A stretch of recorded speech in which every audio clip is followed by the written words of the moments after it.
Hello everyone, Blaze here, welcome back to the October anime pickups. This is part 2.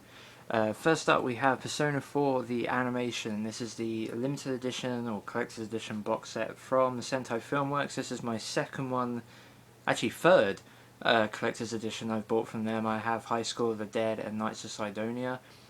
I'm not buying all of the Sentai ones, I'm going to be picking and choosing, but this one I definitely wanted to get, mainly because it's the only way to get Persona 4 the animation in this way in America at least. So this is a Blu-ray DVD combo. It's a re-release. Previously Sentai put it out on Blu-ray, but they were dub only due to reverse importation worries from Japan more than likely. And plus the Aniplex are involved as well, which doesn't help. But anyway, so this is the first time that we have dual audio Blu-rays. We've got Japanese and English dub. And yeah, it's a series I wanted to get. I haven't actually played the video game that this is adapted from, Persona 4 for the PS2.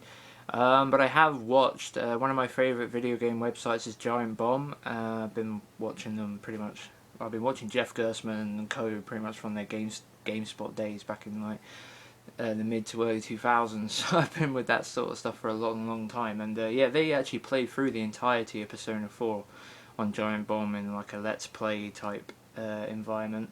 And yeah, so I've seen a lot of the game and I know a lot of the story, and I've been really interested in seeing this anime. It's interesting to... Persona was never that huge. I feel like Persona 3 kind of broke through the market a little bit, especially since it had a controversial way of summoning monsters, or personas I guess, by shooting yourself. But and then Persona 4 came along and sort of exploded, and there's been so much merchandise based around this video game. And yeah, there's actually been 2 anime, and this is the first version. So yeah, here's the limited edition box. I was actually unsure if I was going to be able to get a copy. I wanted a copy, but it almost sold out straight away, but then seemingly came back into stock. But there was initially a period where it looked like it was going to sell out almost immediately and not be restocked, which yeah, that would have sucked. But yeah, I did miss out on that initial batch, I think, and then it ended up getting reprinted pretty quickly, or more got found, or I don't know. But I don't know if we're going to do a proper unboxing. We'll just quickly show the inside. If you want a proper unboxing, I'm sure there are people who have done that, because this is an old release now. I guess, well, not old, but it came out a little while ago, I guess, so I'm pretty sure people have done unboxings for it. That's the DVD, and that's the Blu-ray actually, and this is the DVD. But yeah, it contains all 25 episodes of the series, plus the 1 episode OVA. It doesn't contain the film. The film is just a compilation, just an adaptation of the entire series condensed into one 85-minute movie. But yeah, it's strange that's not been licensed. It's probably not the end of the world, given that it is just a TV series retold, but and probably not very well, given how much shorter it is, but still, it's kind of surprising that that's never come out. And here's the filler box, which contains the extras, which I guess, since we're here, since we've come this far, let's just go all the way. So, we got these art cards, which I won't open, but yeah, we got some art cards there. Some stickers. So we got Teddy, I think he's called, and the main character whose name I've completely forgotten. Televisions, which play a big part in Persona 4, and the logo for the anime. And then we got a microfiber cloth for Persona 4. And finally we got cheese buttons that she wears on the tracksuit top. And you see them over there. And yeah, these are replicas of the buttons that she wears in the game, and of course in the series. So yeah, that's Persona 4, the animation limited edition set from Sentai. I haven't watched it yet, but looking forward to do so. Yeah, just one little thing. I don't know. I think I'm pretty sure I mentioned this in some roundabout way, but I have never played the video game. I want to. I'm hoping it will now come out on the PS4 as part of their PS2 initiative. But yeah, anyway, that's Persona 4 the animation. Let's go to the next thing. Okay, so next we have Time Bokan Royal Revival, the 2-episode anniversary special Blu-ray release from Sentai Filmworks, originally put out by Central Park Media back in the day on DVD. So this does come with a dub, which I'm pretty sure is the original dub and not a remake dub from Sentai. But yeah, just a 2-episode OVA celebrating all things Tatsunoko Productions. Basically, the idea is, well, it's kind of complicated. This is basically like all of a bunch of different Tatsunoko production classic series, all having a wacky race, like as in, you know, wacky races. It's basically they all have a big Grand Prix, lots of crazy antics, fighting each other in order to become the winner, and the winner gets to be the stars of the newest entry in the Time Bokan franchise of series. Now, what makes this show fun is, or this OVA and special fun, is that back in the day, Time Bokan was basically just a kind of like an umbrella idea from Tatsunoko, where a lot of different shows all came under the Time Bokan umbrella and were all kind of part of the same thing. They had similar villains or whatever, but they also had different heroes, and they're all slightly different but also very similar. So in this special, you get a bunch of slightly similar villains from all these different versions of the Time Bokan franchise or the umbrella, and all the heroes, and they're all going up against each other in order to become the true Time Bokan villain and hero connection, I guess, so they can be in the remake. That's the idea anyway. I don't think there was a remake around the time this special was made. I think it was just an idea for the special, although eventually a Time Bokan remake was done, or Bokan, I don't quite know how to say it honestly, back in like 2008.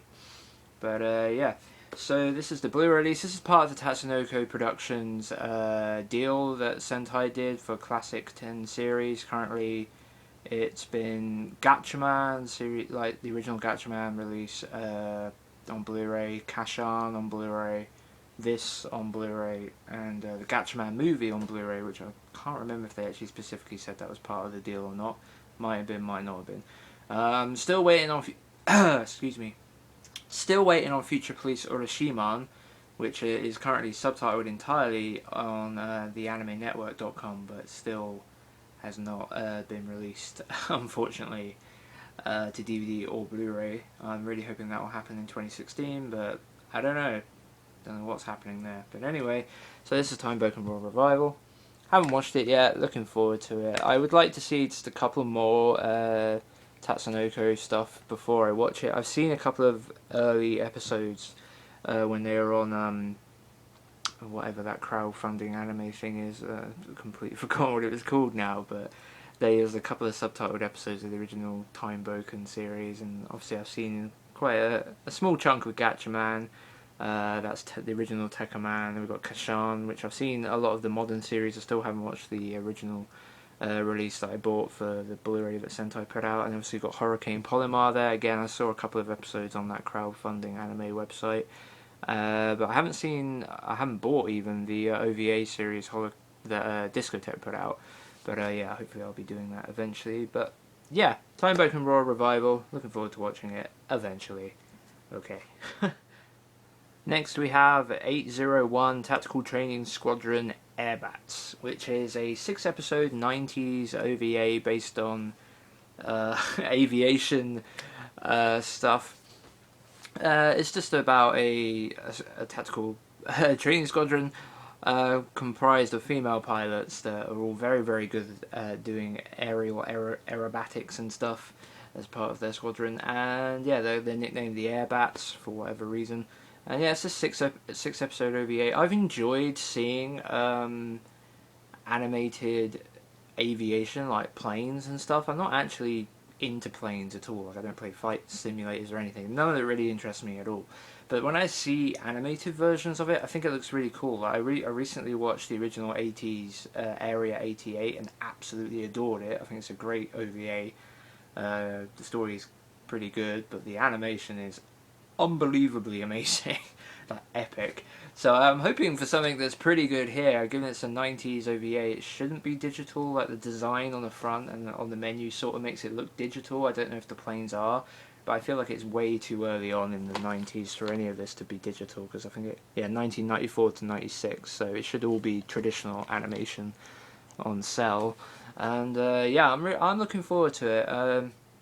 I was a little bit disappointed that this set is kind of expensive to get a hold of, but you know, I decided it's here. I have the money. I fuck it.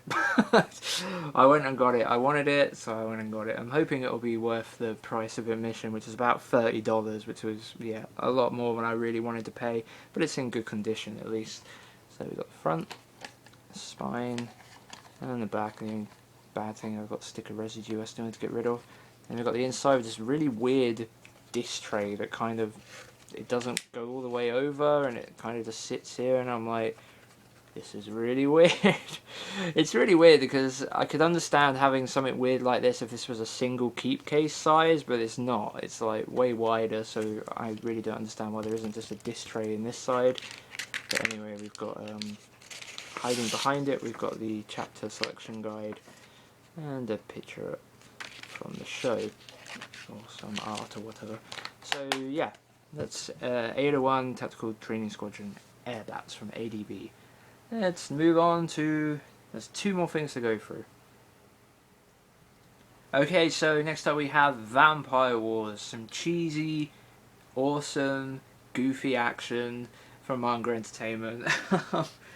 In reality, this is terrible, but in Blaze's reality, which is slightly different, this is kind of cool. I like Vampire Wars. It's the sort of thing I would totally watch a few more times in my lifetime, like a handful of times, because it's just great, stupid, dumb fun.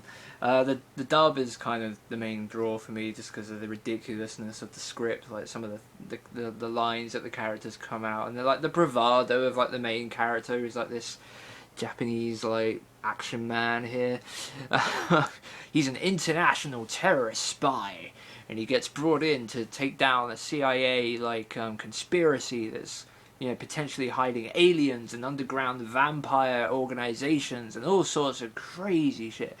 And you know, for 50 minutes, it's kind of okay. Like the story is kind of okay. Like it's stupid and a little hard to follow because it's crammed into a really small running time. But hey, it's fine. Like the finer points of the story aren't really unveiled, but the basics are all there, and it's supposedly based on a best-selling novel, at least according to the blurb on the back. I don't know how legit that is or not, but yeah, if you like vampires, you like action, and especially if you like manga entertainment and their stupid dubs, this is totally worth it. Like, for 50 minutes, this is great. You know, it's got blood, gore, action, sex scenes, just all the sort of stuff you want to be watching at midnight with some popcorn or something. You know, it's just dumb fun, and I really liked it. Well, I say really liked it. I think I gave it like a 6 out of 10. It's fine, you know, it's alright. It's alright for what it is. It's not terrible in my opinion, but I'm sure loads of other people will be able to... People that are more willing to critique it and want to try and, you know, Vampire Wars, let's treat it seriously, which is fine. You know, you should always critique things like that, but for me it's kind of... I was going into it with the mindset of having a dumb, fun time, and it provided me with what I wanted. And it had vampires sprinkled in as well, which I like. So, yeah, I liked Vampire Wars a lot. So here's the front. This is actually a little harder to track down than I had hoped. I've been wanting to get this for a long time, and I was finally able to get it for a price that wasn't too crazy. I think I paid about $7 or $8, maybe $10 for it. It'd been a long time coming getting it for that sort of price, where for me anyway, like being in the UK, I was trying to get it for a price that was fair for me, because I probably could have got it for a cheaper price in America, or quite easily for like $7, $8, $10, but it would have been a lot more by the time I shipped it to myself, so over here in the UK. So yeah, that's Vampire Wars. If you like similar dumb fun stupid manga stuff, go for it.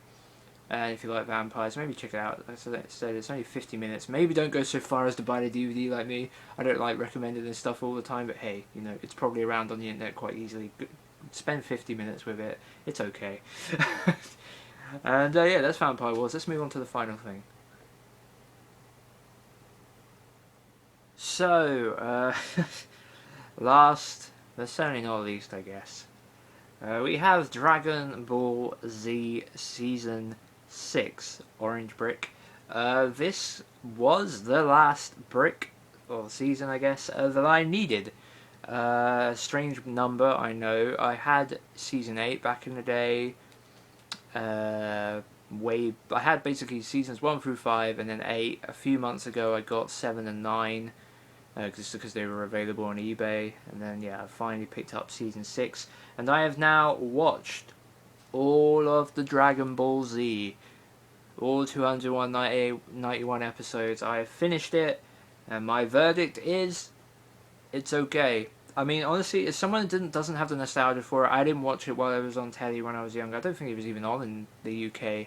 It might have been briefly, but probably I might have been too old for it, or just wasn't interested in it at the time. Because you're never too old for anime or cartoons. So, but yeah, I just don't think it was on my radar at the time. So looking at Dragon Ball Z without nostalgic red tinted glasses, I honestly feel like it's a great series, heavily weighed down by filler, and that's obviously not a controversial statement. That's pretty much universally accepted. I feel that Dragon Ball Z is a pretty good shonen series that just takes way too long to get to the point. I mean, the fights are just ridiculously long, and you sense that the budget for the show was really stretched to the absolute limit, as well as because the backgrounds are so plain and so boring a lot of the times. You're just fighting in this empty desert, so yeah, it all goes into the action, and the action's not always that great. And he's got powering up forever, and honestly, the part of Dragon Ball Z that bothered me the most is probably the fact that I didn't like the fact it kept doing the psych return of the villain. It's kind of like, oh, the villain's finally been defeated. Hooray! No, he's completely revitalized. We've just pressed the reset button and we're back to normal. He's completely regained all his health.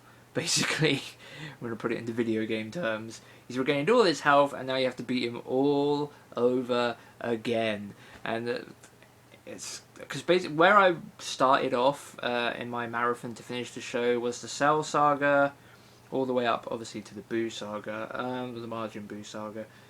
And yeah, it's just crazy how long it takes to get through that stuff. Like, it was just, it was a real grind, you know, and there really wasn't a lot of stuff. And I feel like Fullmetal Alchemist Brotherhood is 63 episodes, and I think of the content those 63 episodes have, and then you think Majin Buu Saga is about the same, if not a little bit longer, and you think the content in that, and that's when you really realise just how dragged down Dragon Ball Z is by just filler. Like, can you imagine watching Dragon Ball Z on a weekly basis in Japan back when it was airing?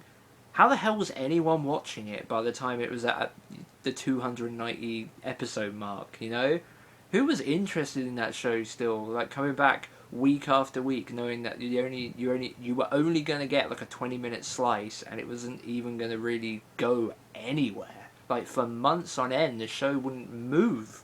Like, because you think, like, you'd have like 12 episodes of a Buu Saga or a Cell Saga, and what happens in that 12 episodes, especially in the middle of the arc or something? Not really a lot. And you think that's 3 months if you're watching it on a weekly basis. So, yeah, at least back in the day when everyone in America got really into Dragon Ball Z, it was syndicated and was on, you know, every afternoon pretty much.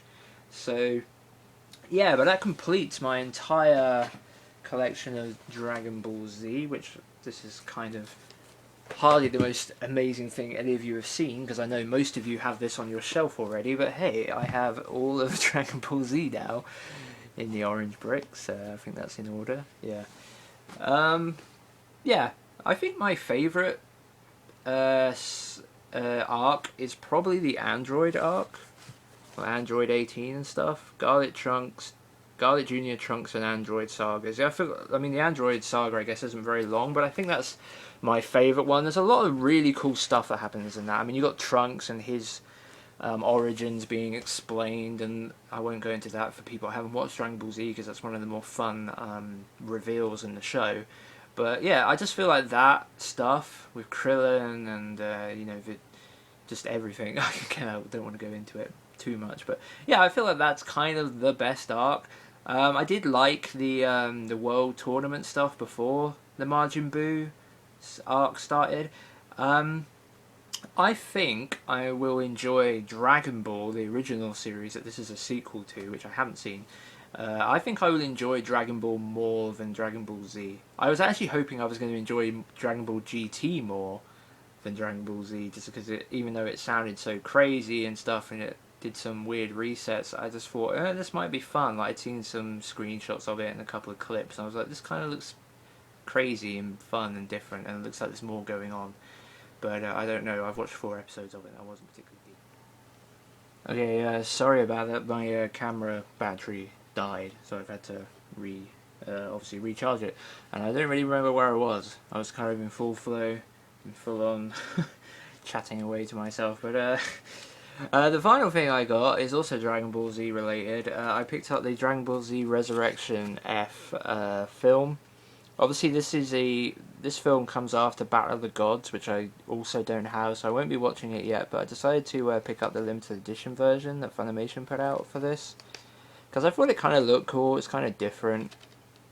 It didn't really come through the post in the best ways. It's sort of like slanting slightly, but yeah, it's kind of different. As you see, it's got like a see-through slip cover, which is kind of cool. And it's a digipack on the inside, and you can kind of just get this out of the way. I don't know if you'll be able to see it. Maybe you can. You can kind of see how it's got the Dragon Ball Resurrection F on the back there, and on the inside we've got a Blu-ray and DVD. Take that one off and take off the Blu-ray somehow. There we go. And we got Vegeta and Goku, and then finally behind these art cards and stuff. I thought there was Frieza there. He's not there. Okay, whatever. And then we've got these foil art cards. So they kind of look like 50s retro sci-fi movie posters. They're all involving Frieza. I was supposed to say enlist now, so I guess they're kind of more like war posters, I guess, like enlistment posters. Kind of what they're mocking. But yeah, so that's Dragon Ball Z Resurrection F, which I also picked up, but I have not watched yet because I haven't seen Battle of the Gods. I was kind of disappointed to discover that Dragon Ball Super, which is the current, or Dragon Ball Z Super, I think, or whatever, but the current Dragon Ball series that is airing right now is basically just Battle of the Gods and this film retold, and there's not actually new content yet, which is kind of a shame. But yeah, maybe that's why Funimation didn't go out of their way to license Dragon Ball Super for whatever reason, because hey, everyone's already got it. But anyway, so the only Dragon Ball Z stuff I need now is obviously Battle of the Gods and the movie packs. I'm probably going to buy those in the cheap versions rather than any Blu-rays or steelbooks. I'm just going to get the free movie packs that were put out, and damn, putting this Resurrection F thing back is really freaking difficult to do, so I'm going to do that later. So yeah, that's been my October anime pickups. I really want to do November, but all the stuff isn't here yet, despite the fact it's almost the end of December, and none of the stuff I ordered for December is here yet, but hopefully I'll be able to do those relatively soon, because I'm so far behind now, it's ridiculous.